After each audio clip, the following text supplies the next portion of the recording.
काजोल आ गई है।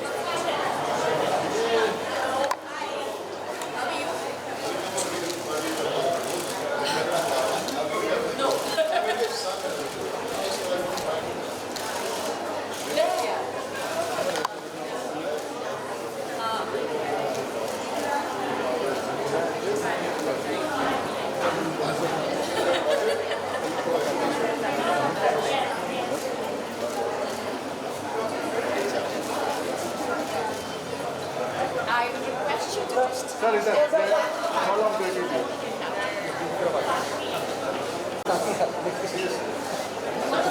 This is how the animal.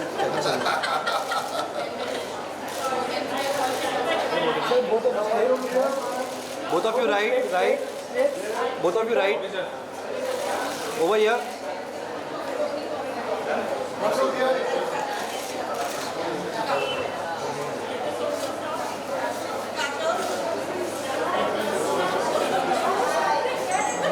आगे चलना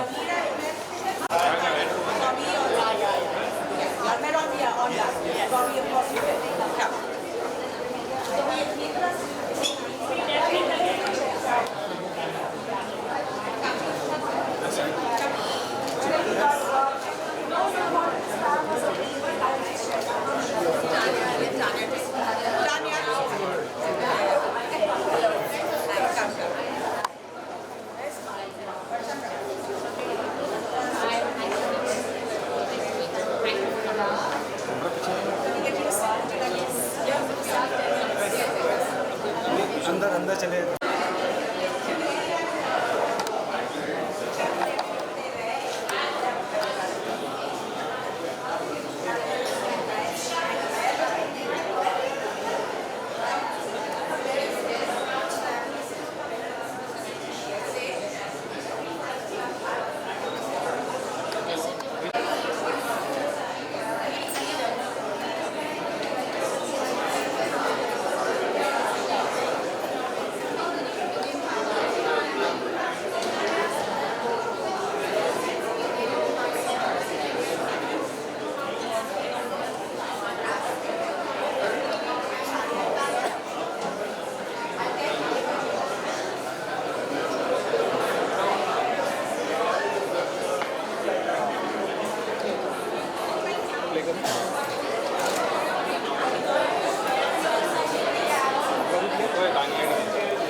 one moment. Let me tell them about you. Is that okay? Yes.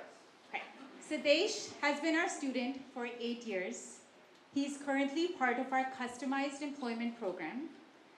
Siddesh is honest, witty, empathic, and a friendly young adult. His teachers and peers truly enjoyed interactions with him, and we're so proud to tell you that just very recently, he has secured a full-time job with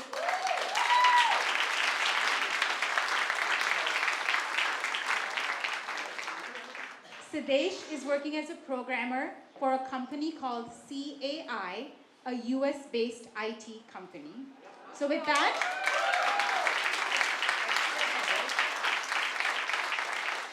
I hand it over to Siddesh for the evening.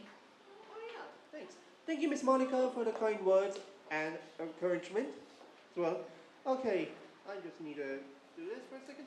We have Miss Neera Nandi. Which one's Miss Neera Nandi? Oh, there. We have Miss Neera Nandi. Neera Nandi is the co-founder of, well, Dasra India, actually. She is a strategic philanthropy organization. She leads ecosystem building initiatives and facilitates key partnerships with global leaders like Harvard University and Stanford University, also known as HU and SU.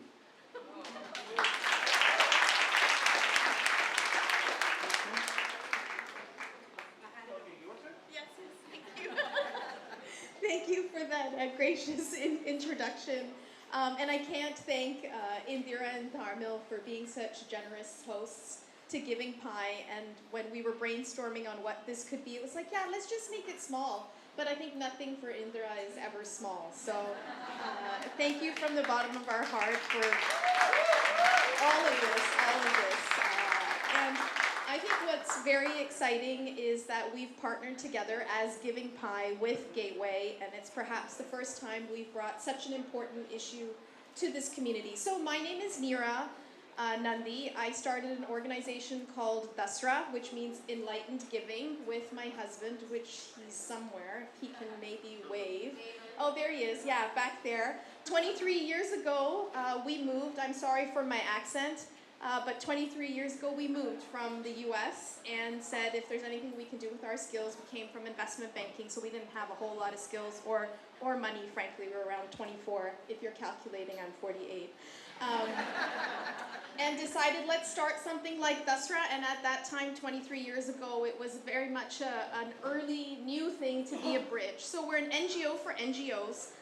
We support projects like Gateway, would like to support more. But also, over the last 23 years, we've supported about 1,000 different NGOs. We've tried to influence about $300 million. And really, our effort is to bridge where there is money, influence, impact, to money, influence, impact with NGOs on the ground. And our idea was if you can support projects and organizations with management skills, strengthen them as institutions, then as they... Film Festival and member of the advisory board of Gateway School of Mumbai. He has been a champion for Gateway since the idea was first conceived. And these have been instrumental in our growth over these past 10 years. Welcome, Mr. Bobby Deol. Thank you, Sidney. Thank you so much. And first of all, I just want to say congratulations to you. Thank you. Because you're working and it's amazing. I know, you're right? doing what you really love. It's so cool. It is. But I still think a Porsche GT3 is a better car. Yeah, it's fine. Okay, we also have Kajol Devgan, an acclaimed actress of the Indian film festival industry. Kajol Devgan is one of the most... What the? Microphone's off.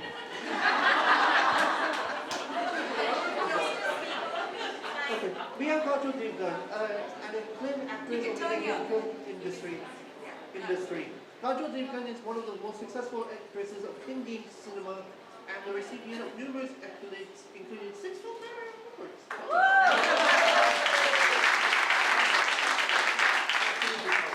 Nice to meet you, Siddesh. Okay, next up we have Mr. Mahesh Jitamala. Oh, they're not working? We have Mr. Mahesh Jitamalani, a lawyer and a current member of Radhya Sabha. Hi, sir. Seriously, I think. Okay, next up on the list, we have Timothy Riser. Put the mic here. Sorry.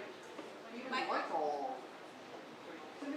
Dr. Timothy Riser, Director of Research and Training at the Institute for Disability Research, Policy and Practice, and Research Assistant Professor in the Department of Special Needs Education and Rehabilitation at Utah State University. Welcome, Dr. Tim.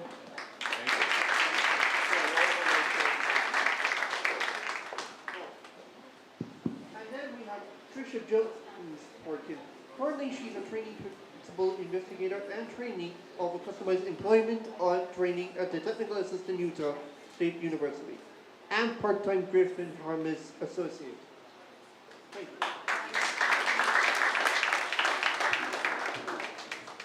Hold on, it's good. Hold on. Just need to swap over. Unfortunately, Miss Bhatnagar did not make it today. Instead, we have Mr. Satish, head of Human Resources at Todd Wellington Muir. We're privileged to have you here all. Thank you so much. No problem, sir.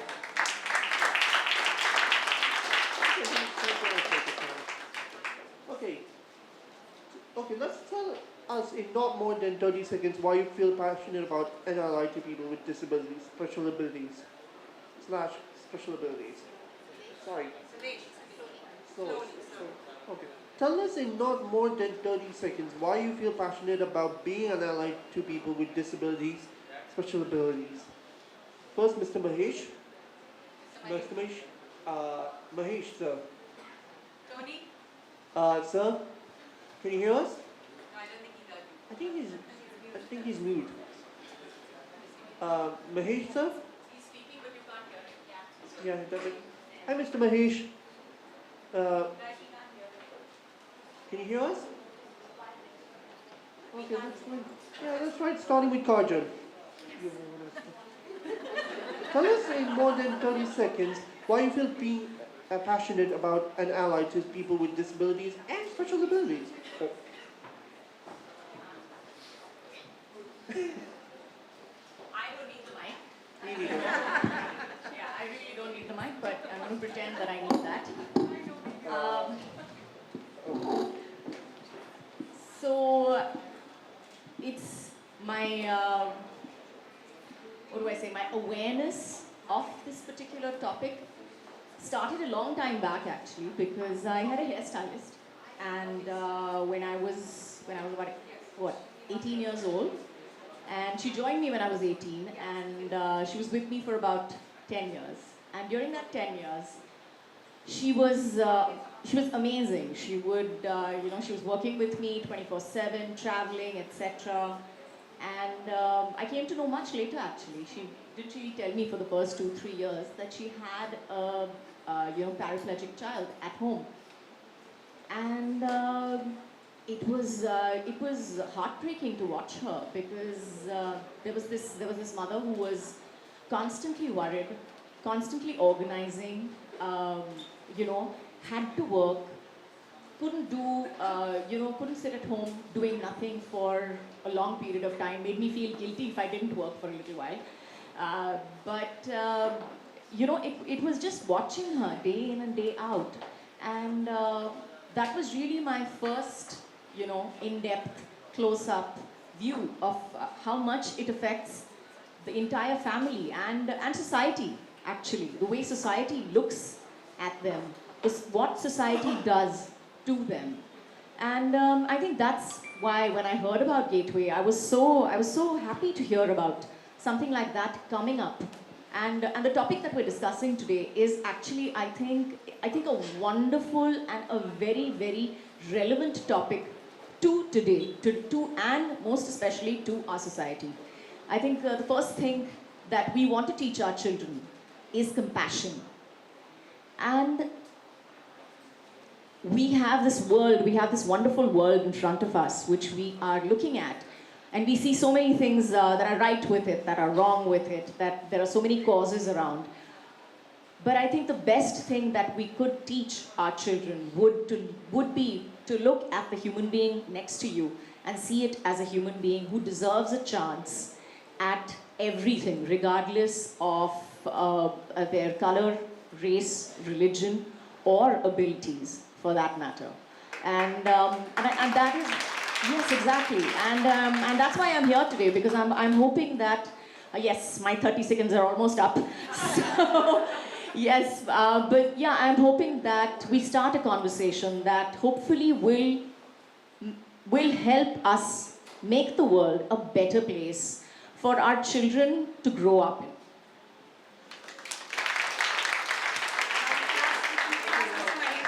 Now can you hear us, Mr. Mahesh? Can you hear us, Mahesh? Okay, Mr. Mahesh. I can hear you loud and clear. Finally. So now let's tell us in not more than 30 seconds why you feel passionate about being an ally to people with disabilities or special abilities as they call it, in my opinion. Well, I mean, there's more than one reason, but very briefly, because I'm passionate about. I We can't can't, hear we you. can't hear you. I think there's some What's problem happening, there. Masi? Mute it all. Oh god.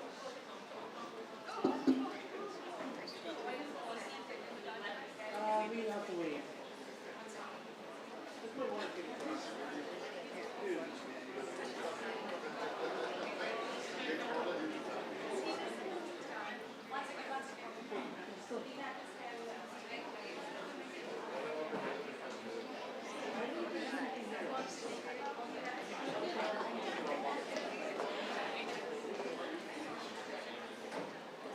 Sorry for the technical difficulties. We'll go to Bobby Deol. So, okay, so Bobby Deol.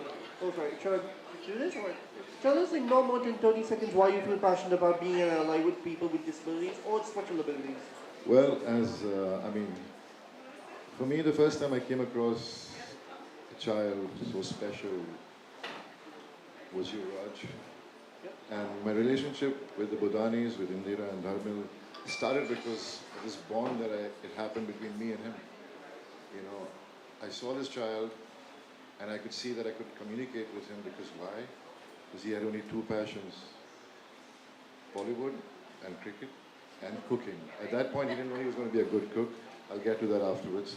And so I felt amazing how, as an individual, as a human being, how you can influence and help a child. And so that's how my relationship built with the Budanis, and that's how I became a part of Gateway. I've seen the kids in the school, I've seen you since so many years, and I'm so proud of you. And I've seen all of them. I mean, the programs Gateway has been doing to improve and help and give them confidence and strength with whatever capabilities every individual child has is just amazing, you know. And I mean, I'm a parent. I'm always worried about my sons. What's their future going to be like? Because they don't have any disabilities, but they still have these issues in their lives. But kids with special needs and disabilities can't express what they really feel and identify. And I think that's the reason why I've just been here and I found friends and family in Budanis. I mean, they're like family to me. Yeah, I mean, I interact. I mean, the first time I came to the school, I just wanted to meet them, and I didn't want them to feel they're any lesser than us, because they're not. And I think that's the most important thing. If you interact with kids with special disabilities, you have to make them just be normal, you know, because what's wrong with them? Nothing is wrong with them. So it's amazing. I mean, what Utah University is trying to do here right now to customize jobs for kids with disabilities, because it's so sad that, I mean, they have so many capabilities, but people don't focus on that. They just think, okay, they're disabled kids, so let's just give them this particular kind of work to do because they'll only be good at that. But look at you, you're working for an IT company now. I mean, that's amazing, you know, and Yuvraj, my Yuvraj, I mean, he's an awesome child. I mean, he's such an amazing cook. I remember once I had this special occasion and he baked cookies for me. And I'm not just saying it, but his talent for cooking is amazing. Those cookies were like out of the world. And the other night, I was at Indira and Dharmil's house, and suddenly, you know, he has got this smile on his face. And you know how interactive he's become now? I mean, it's amazing. I've seen him, you know, going through such tough times, you know, having these tempers, and he doesn't know, he's a child, he doesn't know how to express. But now he's calmed down, he's been doing internship, he's been to Starbucks, he's been to other places, he's been to the Muse, and I mean, amazing what you guys are doing. It's seriously very good. And the last, I mean, just a week, 10 days back, my favorite dessert is a creme brulee, and I've never had the best creme brulee, thanks to you, Raj Beta. So it's very important that people understand this and try to contribute whatever they can and be great human beings, you know, because we all human beings, we all have issues. Even us people sitting here, we have issues, you know. I mean, just before we came from home, I'm sure there was something disturbed us, or we spoke something rudely to someone, but we are normal, so it's understood as a bad day or a bad mood. But I'm so proud of Indira, seriously. She's dedicated her life to this, and not without the support of an amazing husband, Dharmil. So I'm really proud that I'm a part of this Gateway School, and congratulations, Indira, and the staff. The staff is amazing here. I mean, this school wouldn't be the way it is without the staff. So congratulations for celebrating 10 years. That was a few months ago, and it's just amazing. It started with 22 kids, and now there are more than 100 kids, and it's just wow. It has been recognized as one of the best schools in the world, and that's the reason why the Utah University wants to join hands with them, and Giving Pie is trying. You know, they're part of that, and you know, it's so important. You know, because they have to recognize, and they want to come. I mean, everybody wants to do good, but people don't. They start these institutes, they start these schools, but they do not personally give them the energy and the time to it. They think they're doing a good cause, but are they really looking into how it's been taken care of, how it's been worked, what programs, what are they trying to do with the kids? In this school, every kid is personally attended to and looked into as to what they are capable of, and try to train them as to how they can face the world, you know, and give them that confidence.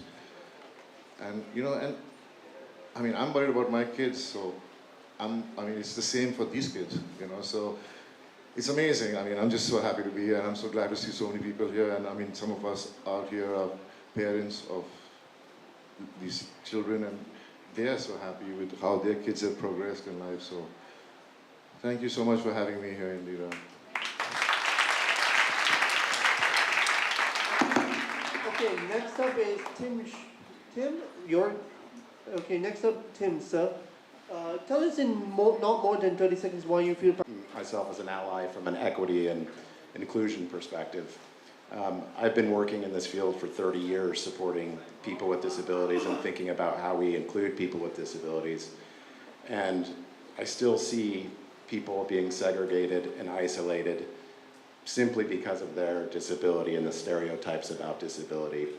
And we haven't fully supported the full range of opportunities for people with disabilities in the community, employment, and residential areas. And so I really view my role as an ally to people with disabilities just to promote the idea of equity and inclusion for people with disabilities.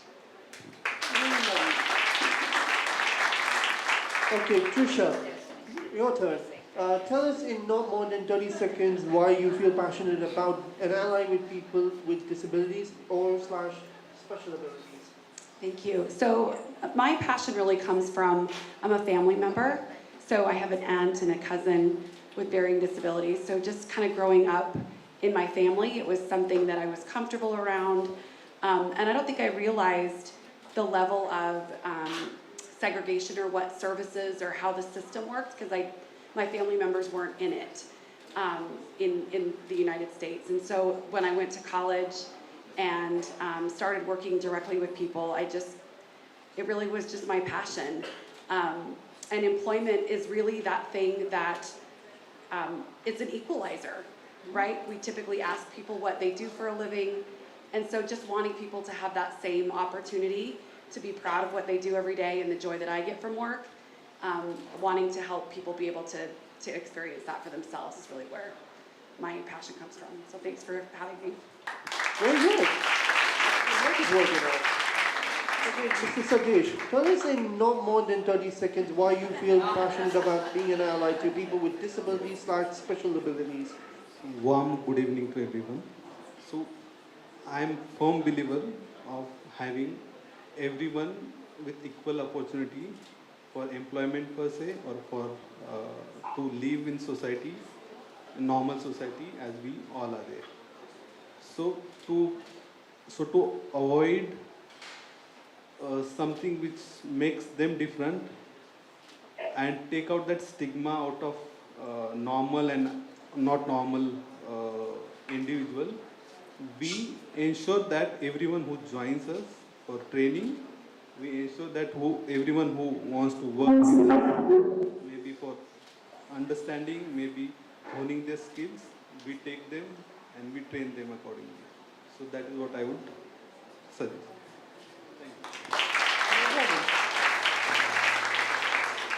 Okay, let's start with round one as an Okay, one icebreaker. second. We're going to try and get Tony on this some bit. Hopefully. So, Hopefully. you want to just do it for fun? I agree. So agree. I agree. Hello. Yes. Mahesh, sir, as Now ask him the question. Okay. answer the same question again. Is that loud enough? Do I need to be loud?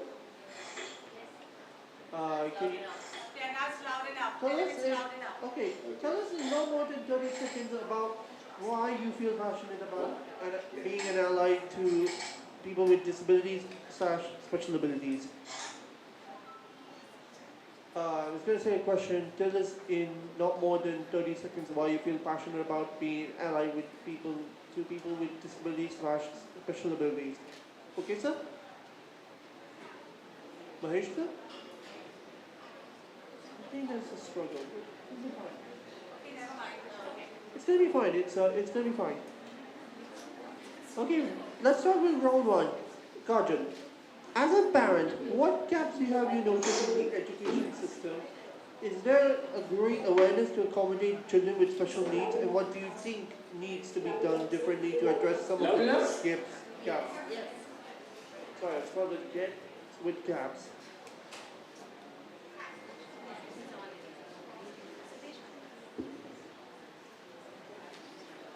No, I think it's for Kajol. Yeah, it's for Kajol. It's for Kajol. Okay, so we get that. Maybe he can answer all the questions. We can together. answer. So why don't you let them, yeah. Sorry about it. Sorry about that, guys. Sorry for the delay. Oh, the education system is something that in India I'm supremely passionate about and sometimes very disappointed with also. Yeah, I have to say that. Because I feel that one of the major things that we have in our education system is the fact that we teach our children to mug everything.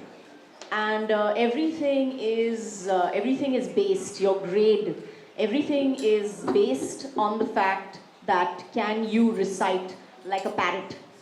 Whether you get a 98% or a 50% is all relevant on how well you can write whatever is written in the textbook as is without actually putting your brain to use or without actually, understanding what you are actually writing. So yes, that is my major grouse with the educational system. But yes, I think there are lots of things that, so yeah. Thank you for sharing. I'm not finished. I'm sorry. I'm on my soapbox, don't stop me. I won't let you solve. Thank you. But yes, I think one of the things, like I said before, I think one of the major things that we teach our children, and like my son keeps asking me, he's like, Mom, you're sending me to school, why do I have to go to school? And this is my basic answer to him, which I think the first time I said it to him, I think he had to go find a dictionary to understand exactly what I was saying. So I was like, you have to understand that the reason that I'm sending you to school is not for you to get good marks. is not for you to learn history, geography, maths. I'm sending you to school to understand society. I'm sending you to school to understand how to integrate yourself into society. I'm sending you to a good school so that you understand what everybody is like, that there are all different kinds of people in this world that you're going to meet. And school is the first step for every child to understand that. So yes, we had lots of topics. When I was a kid for about 2 years in the middle while I was studying, we had something called moral science, which I would look at it and I was like, why am I learning moral science? I mean, it was like reading Aesop's fables or something like that. And you're like, that was in 7th grade. I'm like, please give me a break. But I think kids today, somewhere down the line need something like that to be inculcated into the system. It cannot only be about history, geography, maths. We have to teach them about the world. We have to put programs into place in our schools and make them understand, as they say, people with disabilities as well should be integrated into our schools. And the children should be taught from a much younger age that this is normal. That these people, these are children, these are normal children, and you get to play with them, and you can, you have to share your books with them, and they are a part of society, not apart from society. And I think that one of the basic things that we miss out in our education system is, we had the Gurukul system at one point in time in our country. And in the Gurukul system, I remember thinking that, wow, what a system, because it was a combination of mind, body, and spirit. And in today's schools, I wish we could do something like that, where they could concentrate on the mind, body, and spirit, and children could be judged according to all these 3 parameters, and not just one parameter. So yes, now I'm done. Thank you, Ms. Kajol. Okay, next up, Bobby Deol. What has been your journey as your advisor to Gateway School Mumbai? What are moments that we have inspired you on the school journey, and why do you think institutions like Gateway are critical to enabling children with special needs realize their potential? I guess I've already said that earlier, but it's just that, I don't know anything about the education system. I was like, wow, Kajol, you know a lot. And it's amazing. I hated studying, okay? I didn't have any special skills because I used to wonder the same thing, why do I have to study every subject? And I think it goes the same for every child. I think Gateway is just amazing, the way they've approached this. You can't hear me? Okay. Okay.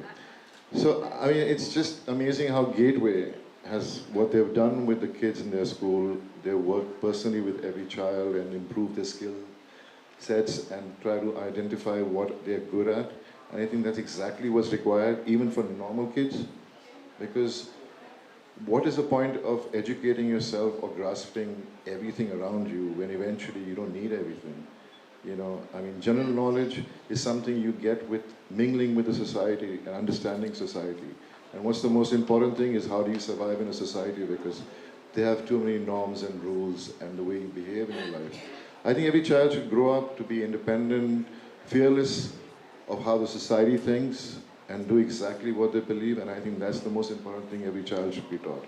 Because if you live according to society, you'll never be able to reach or get the happiness and satisfaction of what you really want to achieve in life. And I think Gateway, especially because it's for special needs kids and for disability, I think it's done an awesome job. And I think other schools in India should make this as an example and follow the way they work and create more support system for schools like this. I think the government should look into it and really help, because this is an honest institute, this is an honest school, this is an honest way everybody's trying to do something. There is no ulterior motive, there's no profit, there's no benefit. The benefit, yes. The benefit is that you're giving these kids a brighter future. I think that's the most important thing. Thank you, Bobby Deol.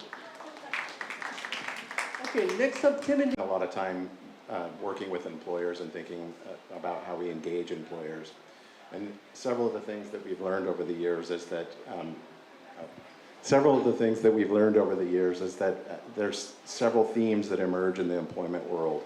First of all, employers believe that people with disabilities can't work.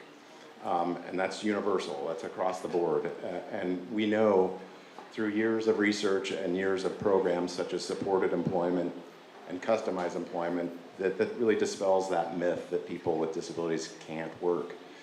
Supported employment was one of the earlier models that we've used to help people with disabilities obtain competitive integrated employment. And what we started to see with supported employment is it was working for a subset of individuals with the disabilities, but oftentimes people with more significant disabilities weren't obtaining jobs. And so that's why we have customized employment, and I think that's what the Gateway School is trying to implement, is this idea of customized employment to help support people with more significant disabilities obtain jobs. And we know one of the predictors of maintaining a job for a person with a disability is finding the match and finding an appropriate match. So we match the skills and interests of an individual with a disability to the job. And oftentimes, what happens in the employment world or when we're supporting people with disabilities, we forget about the match. We just want to get a job, and then we start to place people in jobs based off stereotype. So in the United States, we talk about the F jobs for people with disabilities, and these F jobs are what we call fast food, flowers, and filth, meaning we tend to put people in jobs that we think they can do, or those are the only jobs that we can do. And we know through customized employment and supported employment that there's a range of work that people with disabilities can do. Another thing that we kind of see with misconceptions about hiring of people with disabilities is that people with disabilities, and especially people with intellectual developmental disabilities, more significant disabilities, are a liability to the workforce. And we know once again through research over the years that that's just not true.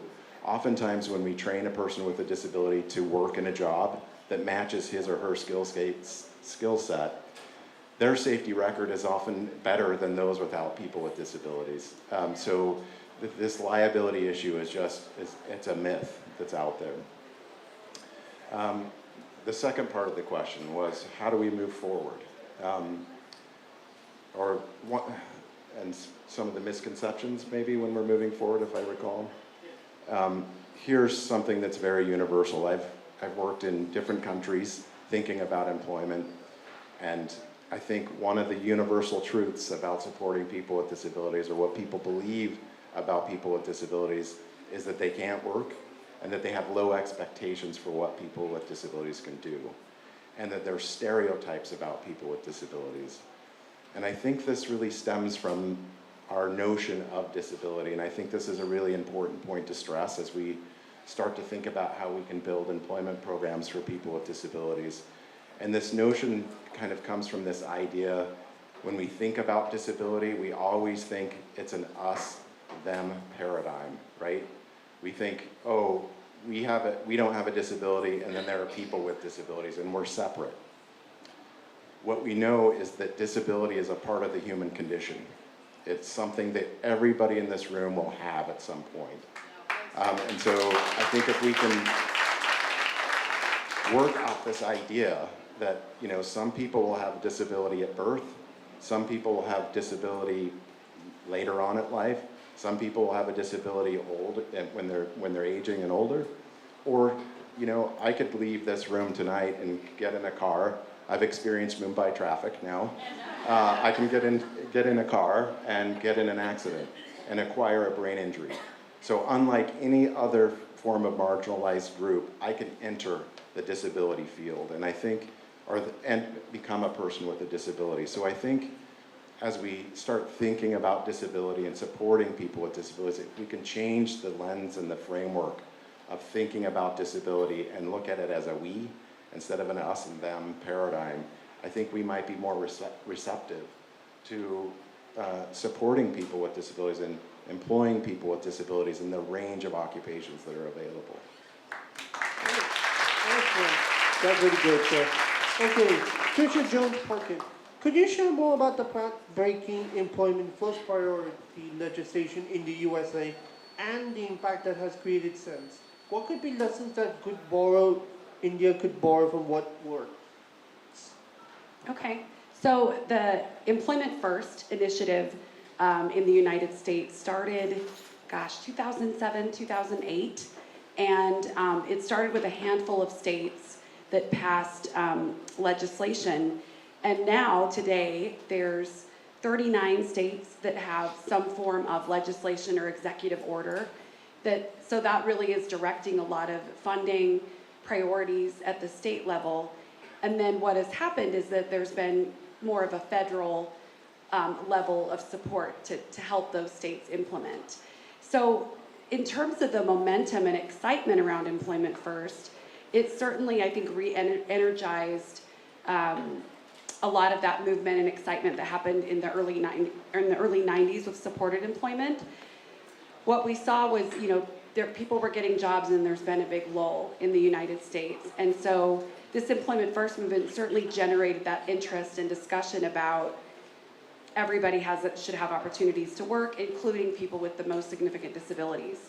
So in terms of lessons learned, there was kind of this big rush to say we're an Employment First state, but people didn't really think it through in terms of how do we make this last, how do we make this stick, and who are we going to be accountable to?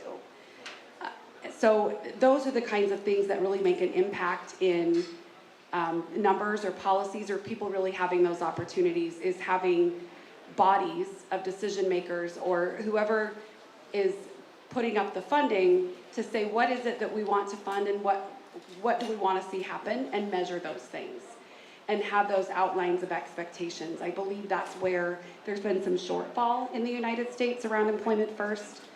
And then you see states where there's been really good progress, and it's because they've measured and put, for lack of a better word, money where their mouth is. Saying we care about employment, we want people to be employed, what are the things that we need? So I think those would be my, kind of those lessons learned is, really matching what you say it is that you want and funding those initiatives. Okay, thank you so much, Okay, Mr. Satish, from your own lived experience of championing employment for people with disabilities at the workplace, could you share us how can employers in India create and benefit from more inclusive workplace? What are the challenges you face in this regard, and how did you overcome them? Yeah. So coming on to the challenges part first, I feel when you employ these kids or PWD candidates, so there is a potential biasness is there with the people who are working with them. They are for sure they will have unsure, I would say, guarantees from them that they would carry out this work or no. So that potential biasness you cannot remove. And secondly, I would feel there would be misconception from them that their capabilities may not be that they will complete the particular workforce. So to avoid all this kind of confusion or potential biasness, what we did is we have had a mentor assigned with everyone which were engaged at our facility. So starting from their entrance until they check out from the facility, we ensured that mentor takes the responsibility. We sensitize that mentor. We let them know what is their responsibility towards these kids or towards these employees, and how should they be treated at workplace. So they may not be perfect in every aspect, and we made ensure that our senior member would take repetitive rounds of that areas, would assess their performance after every week or 3 days initially, and we were so dependent on these kids that Rajdeep, Krish, we really miss them at workplace. Their vibrancy, their so they were kind of part of our team. They were kind of part of our family. So we work there as family, of course. So at we were as in, we saw them sitting in cafeteria for 1 hour. Don't know what they were doing. So then we had to ask supervisor where are they and what are they doing. So by these ways, we slowly improvised our processes to have them at workplace, train them on particular skills, and they can be assisted going forward. So that was it. Thank you. Thank you, sir. Okay, let's switch to round two. We're moving on to rapid fire round. Let's try asking the question again. What is the current scenario where the law and policy... Sorry, you were saying? Everybody, can you hear me? Yeah, yes, you can hear us. Or am I speaking out? Is to consist of professionals trained to assist people with disabilities, like special educators and clinical psychologists. The most important thing is that the 22 policy aims to create a national database of persons with disabilities and link all that, which is not of my doing. And by the way, I just want to answer the first question. The first question that was posed, right, as to why one is passionate about this. One is passionate because one is really passionate about... Thank you, Mahesh, sir. Okay, now round two. We're moving on to rapid fire round. Sorry, Madam Mahesh, sir. Okay, let's start with Kajol. What role could celebrities play to influence and help mainstream the narrative that influence stakeholders around employment for persons with disabilities? I think the film industry is one of the passions of our country. So yes, we have a lot of people who have a lot of voices. So I think that's the one thing. I think we've seen people standing up. We've seen Tare Zameen Pe, we've seen Black. I've done a film called My Name is Khan, which was about somebody who had Asperger's. So yes, we have been, putting it out there in the nicest way possible to make the general, population understand it, maybe feel more for it. And as I said before, the reason that I think the most that we can do is stand up and make it regular. And stand up and talk about it. I think it needs to stop, disability needs to stop being a word that we don't use, or people that we hide away, or members of the family that, don't come out in the parties. So I think that's one of the things that maybe the film industry as a voice can speak up for. Thank you, Kajol. Okay. Bobby Deol, our audience comprises of promoters, corporates, leaders of diverse fields. What's your message to all of them to move the needle on employment for people with disabilities?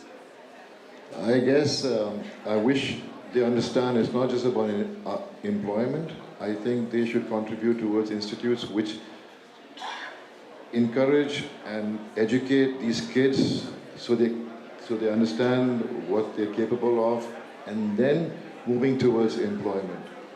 And that is the foundation, because if you do not have a foundation, how do you give employment? Then there will always be a thing where, oh no, this is us, they're them, and it's always going to be that way. So first, these corporates and all these people who have the facilities, who contribute towards charity, should use that towards creating institutes to educate kids with disability and special needs, so their skill sets could be understood, and then they can move forward in life. I mean, it's the same, like how Kajol was saying, that we need to teach and learn so much, we taught so much, and we don't understand anything. And so imagine children with disabilities, they need to...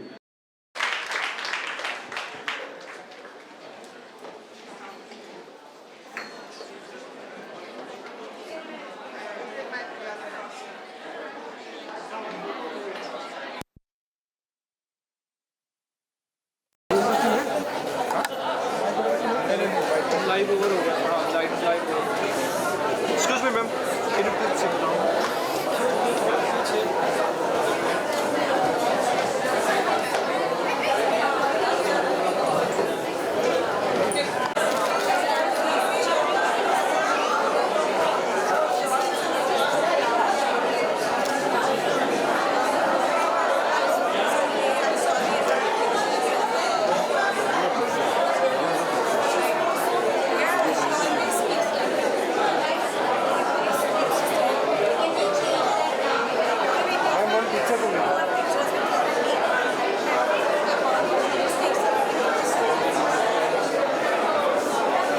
इधर से लेते इधर से नीचे से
थोड़ा आ जाओ ना प्रोजेक्टर का लाइट